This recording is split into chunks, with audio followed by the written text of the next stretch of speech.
Pakistani establishment کے ہاتھوں پہلے بننے اور پھر مٹنے والے مہاجر قومی موومنٹ کے بانی الطاف حسین 17 ستمبر سن 1953 کو کراچی میں پیدا ہوئے۔ انہوں نے ابتدائی تعلیم کمپریہنسو ہائی اسکول عزیز آباد سے مکمل کی۔ سن 1970-71 کے درمیان الطاف حسین نے فوجی تربیت کا کورس کرنے کے لیے نیشنل سروس کیڈٹ اسکیم میں شمولیت اختیار کی، لیکن بہت کم لوگ جانتے ہیں کہ اس فوجی تربیت کے فوراً بعد وہ خود بھی پاک فوج کی بلوچ ریجمنٹ میں شامل ہو گیا۔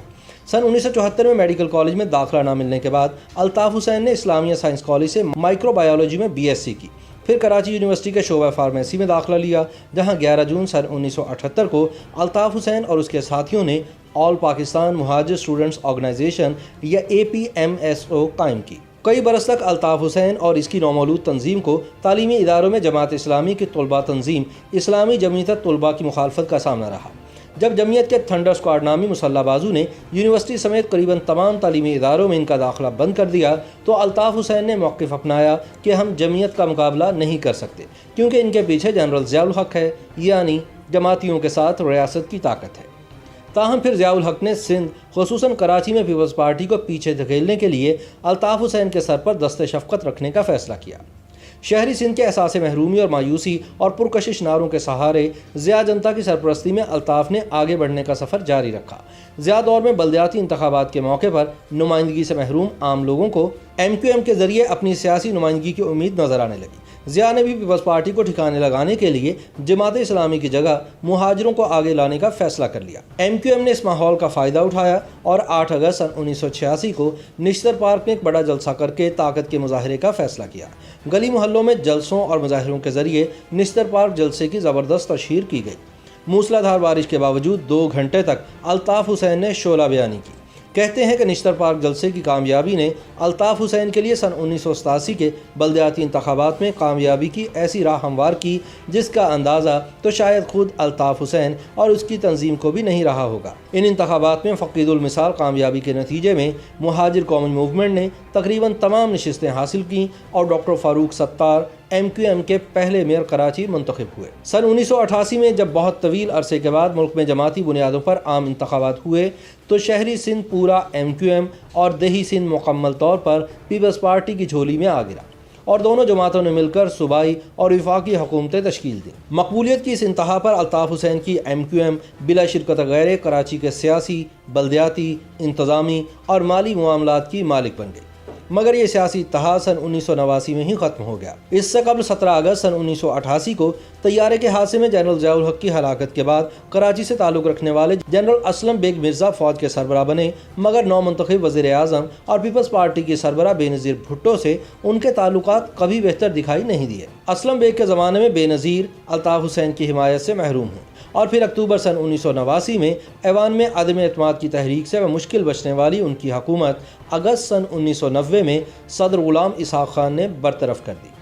بے نظیر نے اس کا ذمہ دار فوجی اسٹیبلشمنٹ اور خاص طور پر خفیہ اداروں اور جنرل اسلم بیگ کو قرار دیا اور یہ موقف اختیار کیا کہ جنرل بیگ نے سیاسی قوتوں کو استعمال کر کے پیسے اور طاقت کے بل پر ان کی حکومت ختم کروائی۔ MQM حقیقی کے سربراہ آفاق احمد کے بقول سن 1989 میں جنرل اسلم بیگ نے مہران بینک سکینڈل والے یونس حبیب کے گھر الطاف حسین، یوسف ایڈوکیٹ اور مجھ سے ملاقات میں کہا کہ بھائی قومی دھارے کی سیاست کیجئے، اب آپ لسانی سیاست کو خیر بات کہہ دیجئے، آپ ہی کا آگے مستقبل ہے۔ جنرل بیگ کی اس بات پر الطاف حسین نے رسماً کہا کہ جناب ہمارے پاس اتنے وسائل نہیں۔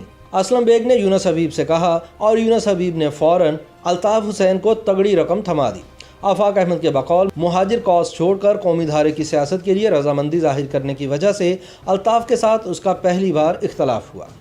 تجزیہ کاروں کی رائے ہے کہ فوجی قیادت اور اسٹیبلشمنٹ پیپلز پارٹی کے مقابلے پر اپنے حامیوں پر مشتمل حزب اختلاف کا بلاک قائم رکھنا چاہتی تھی۔ جنرل بیگ کے زمانے میں ہی پیپلز پارٹی کے سابق رہنما غلام مصطفیٰ جتوئی اور دیگر کو ملا کر متحدہ اپوزیشن پارٹی بنوائی گئی۔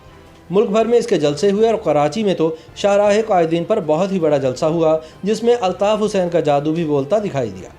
بعد میں جتوئی صاحب نے تسلیم کیا کہ جنرل اسلم بیگ دراصل صدر بننا چاہتے تھے اور جتوئی صاحب کو تاثر تھا کہ وہ وزیر اعظم ہوں گے۔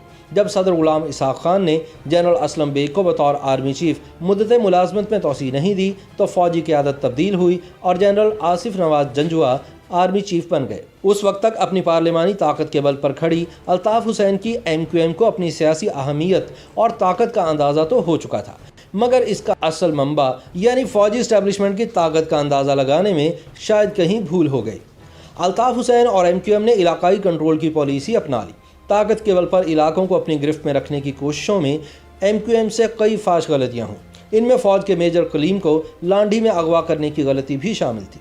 الطاف اس قدر اوقات سے باہر ہو گیا تھا کہ ایک بار اسے آرمی چیف جنرل آصف نواز جنجوعہ کی فون کال آئی تو الطاف نے خود بات کرنے کی بجائے عمران فاروق سے کہا کہ تم بات کر لو۔ جب عمران فاروق نے جنرل آصف نواز جنجوعہ کو بتایا کہ الطاف بھائی مصروف ہیں، آپ مجھے بتائیں، تو جنرل آصف نواز جنجوعہ آگ بگولا ہو گئے اور انہوں نے فون رکھ دیا۔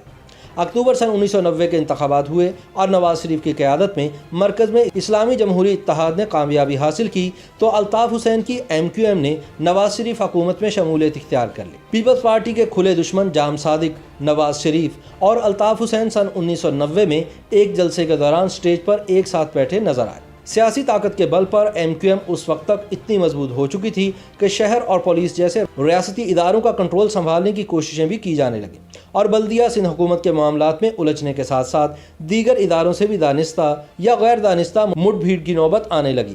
پولیس، عدالتی نظام اور شہریوں کی جانب سے اس سب پر ہلکی پھلکی موسیقی بھی شروع ہو چکی تھی۔ کئی MQM رہنماؤں کا دعویٰ ہے کہ ایسی شکایات بڑھنے پر تنظیمی نظم و ضبط حرکت میں آیا اور مقامی اور علاقائی تبدیلیوں کا آغاز ہوا۔ اسی کوشش کے دوران اس وقت کے انتہائی بااثر دونوں مرکزی جوائنٹ سیکریٹریز آفتاب احمد اور عامر خان کو بھی تبدیل کیا گیا۔ سن 1991 میں آفاق احمد اور عامر خان کو جماعت سے خارج کر کے سارا تنظیمی ڈھانچہ توڑ دیا گیا اور سینکڑوں کارکنان کی رکنیت معطل کر دی گئی۔ MQM سے نکالے جانے والے یہ دونوں رہنما اور ان کے کئی حامی یا تنظیمی کارکنان و عہدیدار شہر سے چلے گئے یا روپوش ہو گئے۔ یہ MQM میں تب تک کی سب سے بڑی بغاوت تھی۔ MQM میں جرائم پیشہ عناصر کے در آنے کی ایسی ہی اطلاعات پر جنرل آصف نواز جنجوعہ کی قیادت میں فوجی اسٹیبلشمنٹ نے نواز شریف حکومت کو کارروائی کے لیے فوجی آپریشن کا مشورہ دیا، جو بعد میں آپریشن کلین اپ کے نام سے جاری رہا۔ نومبر سن 1991 میں وزیر اعلیٰ سندھ جام صادق علی نے الطاف حسین کو اطلاع دی کہ کوئی بڑا آپریشن ہونے والا ہے اور بہتر ہے کہ آپ ملک سے چلے جائیں۔ جام صادق کے مشورے پر الطاف حسین لندن بھاگ گیا۔ بالآخر 19 جون سن 1992 کو کراچی آپریشن شروع ہوا، جس کی MQM نے بھی حمایت کی، لیکن جب آفاق اور عامر خان کی ری انٹری ہوئی تو MQM کو اندازہ ہو گیا کہ جرائم پیشہ افراد کی بجائے دراصل انہیں ہدف بنا لیا گیا ہے۔ اس وقت معاملے نے دوسرا رخ اختیار کیا اور واضح طور پر یہ نظر آ رہا تھا کہ آفاق اور عامر کی قیادت میں بننے والی نئی جماعت MQM حقیقی کو خفیہ اداروں کی پشپناہی حاصل ہے۔ لندن میں بیٹھے الطاف حسین کی MQM نے اپنے خلاف اسی یک طرفہ کارروائی کی بنیاد پر احتجاجاً حکومت سے علیحدگی اختیار کر لی۔ ایک طرف پارٹی اور کارکنان آپریشن کے دوران ریاست سے ایک طرح حالت جنگ میں تھے تو دوسری جانب قیادت سے رابطہ ٹوٹ جانے کی وجہ سے رہنمائی سے بھی محروم۔ جب کارکنان اور تنظیم کو الطاف حسین کی سب سے زیادہ ضرورت تھی تب اس تک رسائی اور پہنچ سب سے زیادہ مشکل رہی۔ اس سے صرف کارکنان کو ہی نہیں بلکہ الطاف حسین کو بھی بے حد نقصان ہوا۔ الطاف حسین اور اس کی جماعت نے سن 1993 میں بطور احتجاج قومی اسمبلی کے انتخابات کا بائیکاٹ کیا، تاہم صوبائی اسمبلی کے انتخابات میں بھرپور حصہ لیا، جس کے نتیجے میں وہ کراچی کی طاقتور جماعت بن کر سامنے آئی۔ اسی برس جماعت کا نام مہاجر قومی موومنٹ سے بدل کر متحدہ قومی موومنٹ رکھ دیا گیا۔ تجزیہ کاروں کے مطابق الطاف حسین کی شخصیت دو حصوں میں منقسم رہی۔ ایک وہ عوامی شخصیت جو سن 1986 سے سن 2000 کے اوائل تک دنیا کے سامنے آئی، اور دوسری وہ جو گزشتہ 20 سال سے اب تک نظر آ رہی ہے۔ شخصیت کے دونوں رخ ایک دوسرے کے برعکس ہیں۔ پہلے دور کا الطاف حسین بہت مضبوط اور عوام سے جڑا ہوا رہنما تھا، جسے تنظیم پر مکمل کنٹرول حاصل تھا، جبکہ سن 2000 کے بعد الطاف حسین کمزور، بیمار اور مجبور ہو گیا تھا۔ لندن پہنچنے پر الطاف حسین کا واسطہ محمد انور سے پڑا۔ یہ وہی محمد انور تھا جو پارٹی میں ترقی کر کے الطاف حسین کے بعد لندن سیٹ اپ میں نمبر 1 کی پوزیشن تک پہنچا۔ الطاف حسین کے ساتھ منی لانڈرنگ یا ڈاکٹر عمران فاروق کے قتل جیسے مقدمات میں بھی بطور شریک ملزم سامنے آیا۔ اسی دوران پاکستان میں جنرل عبدالوحید کاکڑ نے کراچی آپریشن ختم کرنے کا اعلان کیا۔ بعد ازاں الطاف حسین کی MQM بے نظیر اور نواز شریف کی مختلف حکومتوں میں کم از کم 5 بار شریک رہی۔ 12 اکتوبر سن 1999 کو اس وقت کے army chief general Pervez Musharraf نے نواز شریف کی حکومت کا تختہ الٹا اور فوج نے اقتدار پر قبضہ کر لیا۔ مشرف کا پورا دور سن 2007 تک MQM اور الطاف حسین کا آئیڈیل ترین دور تھا۔ مشرف کے ساتھ الطاف حسین کا 3 نکاتی معاہدہ ہوا۔ ان میں سے ایک یہ تھا کہ شہری سندھ کے تمام انتظامی اختیارات MQM کے گورنر کے پاس ہوں گے۔ اگرچہ سرکاری طور پر ایسا ممکن نہ تھا، تاہم وزیر اعلیٰ سندھ ارباب رحیم کے ساتھ ایک ایسی انڈرسٹینڈنگ بنائی گئی کہ جس کی وجہ سے ڈاکٹر عشرت العباد طویل عرصے تک ان خصوصی اختیارات کے ساتھ گورنر سندھ رہے۔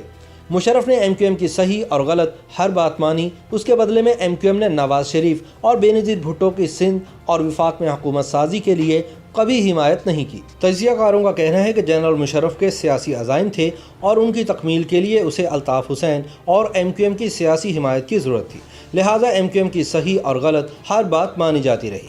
یوں پولیس سمیت اربن سندھ کے تمام اداروں کے سربراہان اور افسران کی تعیناتی سے لے کر بلدیاتی نظام کا ڈھانچہ تبدیل کرنے اور فنڈز فراہم کرنے کی شرائط سب کی سب مانی جاتی رہی۔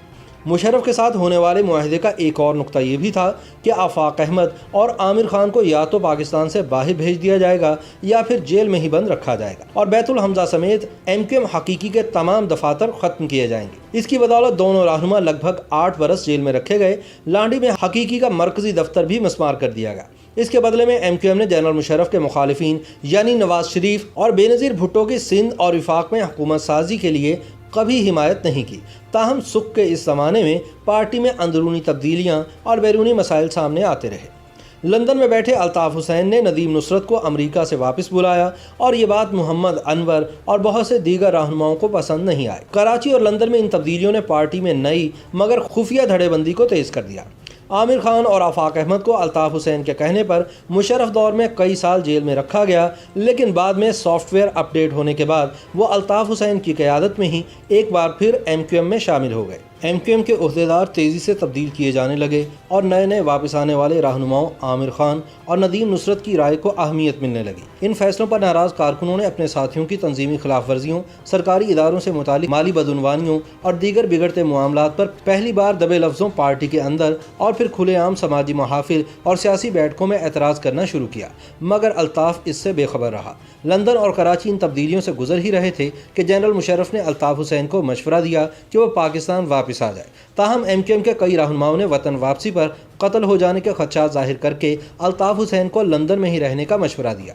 وجہ یہ تھی کہ ہر سطح پر نئے عہدیدار نہیں چاہتے تھے کہ الطاف حسین کراچی واپس آئے اور تنظیمی خلاف ورزیوں یا مالی بدعنوانی کے معاملات سے واقف ہو کر ان میں ملوث عناصر کے خلاف کوئی انتہائی قدم اٹھائے۔ اسی دوران مشرف کی حمایت میں کراچی میں MQM کے ہاتھوں 12 مئی سن 2007 کا واقعہ پیش آیا، جس میں درجنوں افراد جان کی بازی ہار گئے۔ اس کے بعد لندن میں الطاف حسین کی سالگرہ کے دن عمران فاروق کے قتل کی واردات بھی ہو گئی۔ اس وقت تک عمران فاروق الطاف حسین سے راہیں جدا کر چکے تھے اور یہ افواہ تھی کہ وہ اپنی سیاسی جماعت کی بنیاد رکھنے والے ہیں، لیکن اس سے پہلے ایک بڑی گڑبڑ تب ہوئی جب سن 2007 میں بے نظیر بھٹو کا قتل ہوا اور سن 2008 کے انتخابات میں زبردست کامیابی حاصل کرنے والے آصف زرداری نے جنرل مشرف کو ایوان صدر سے رخصت کیا اور خود صدر بن گئے۔ جنرل مشرف کا جانا الطاف حسین کے لیے گھبرانے والا موقع تھا، کیونکہ زرداری کو نہ تو الطاف کو ساتھ لے کر چلنے کی ضرورت تھی اور نہ ہی وہ اس کے خواہش مند تھے۔ پھر ذوالفقار مرزا کارڈ استعمال ہوا اور MQM کے ہانی مون کا اختتام ہوتا نظر آیا۔ پیپلز پارٹی میں موجود رحمان ملک جیسے لوگوں کی کوششوں سے MQM نے حکومت سے رابطے تو قائم کر لیے، مگر الطاف حسین کا یہ فیصلہ بھی پارٹی میں پسند نہیں کیا گیا۔ مگر مسئلہ وہی تھا کہ کوئی بھی الطاف حسین کی مخالفت نہیں کر سکتا تھا۔ اب الطاف حسین کے لیے ہر طرح اور ہر طرف سے پریشان کن صورتحال پیدا ہوئی۔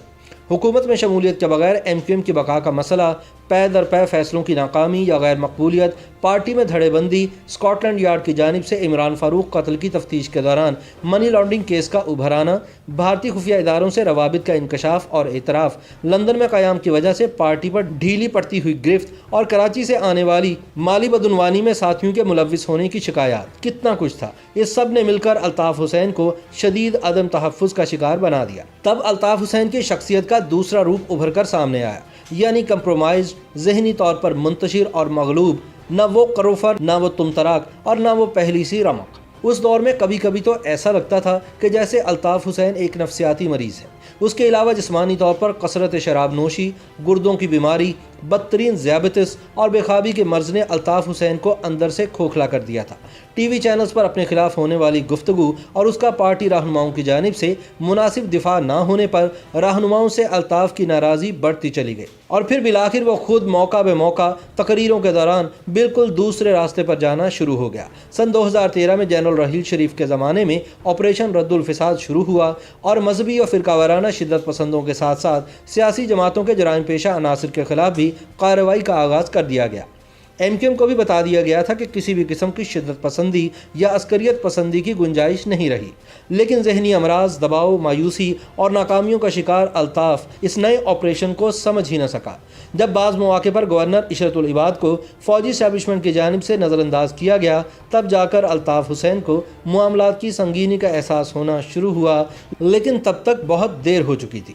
ایم کیو ایم کے ایک رہنما کے مطابق الطاف بھائی گھر پر جا کر اپنی مرضی سے اور کسی مشورے کے بغیر ہی کارکنان یا ٹی وی سے خطاب شروع کر دیتے اور 22 اگست سن 2016 کی فوج مخالف تقریر بھی الطاف نے اپنے گھر سے ہی کی تھی، جس کے بعد سے پاکستانی میڈیا پر اس کی تصویر دکھانے یا تقریر سنانے پر مکمل پابندی عائد کر دی گئی، جو آج دن تک برقرار ہے۔